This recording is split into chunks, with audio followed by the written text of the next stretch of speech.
Today we're going to be talking about how to find the best real estate agent in Fortaleza, Ceará.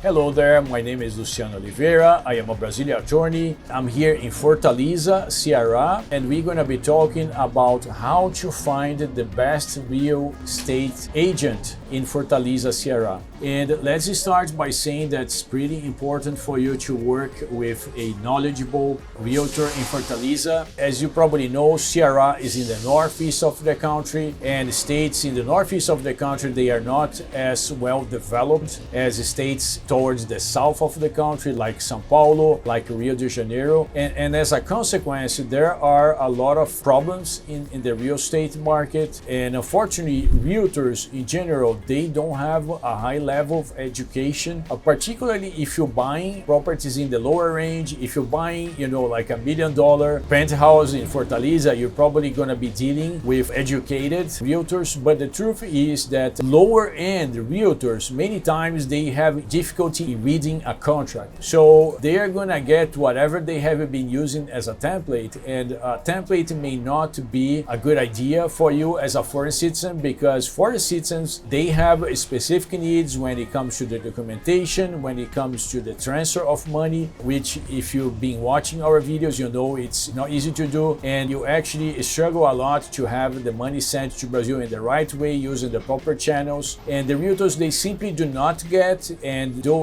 lower end realtors, if you try to explain to them, they still don't get it. So our recommendation is, whenever you are buying a property in Fortaleza, the first thing about the realtor is try to work with a well-established real estate agency. If you're gonna be working with lower range properties and you end up hiring like an individual realtor, chances are you're not gonna have much of a support, and everything that you're gonna hear throughout the transaction is, oh, this is standard, this is standard, and they don't have any other type of answer. There is no real communication when it comes to the contract, when it comes to the specificities of being a foreign citizen buying a property in Ceará. So in addition to that, something else you can and you should do is to retain an experienced real estate lawyer who's able to speak your language and speak the concepts in a way that you can understand, because usually you're spending a lot of money and you want to do that safely and in a confident manner. You don't want to do this thing haphazardly and running unnecessary risks. I would say if you just work with a realtor,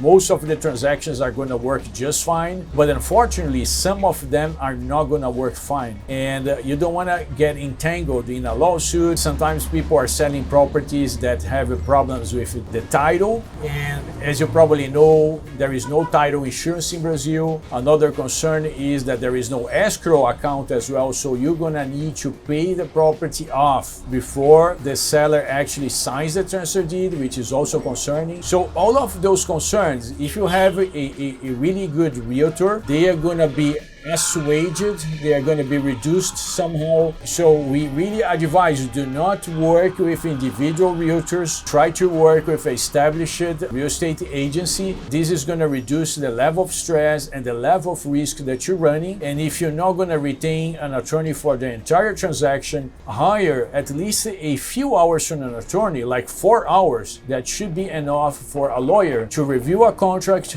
to do some level of due diligence, and to review the transfer deed before you sign it. These 3 steps alone, and that means 4 hours from an attorney, that alone could save you a lot of headache down the road. And again, if you're spending a substantial amount, you should take such precautions. Brazil is not like the US, it's not like Europe. There is a lot of fraud and there is a lot of unprofessional players in the market. Sometimes not just because they are bad people, but because they are not educated. So do your part and play it safe. I hope this video was helpful, and if you like it, see you in the next one for more tips.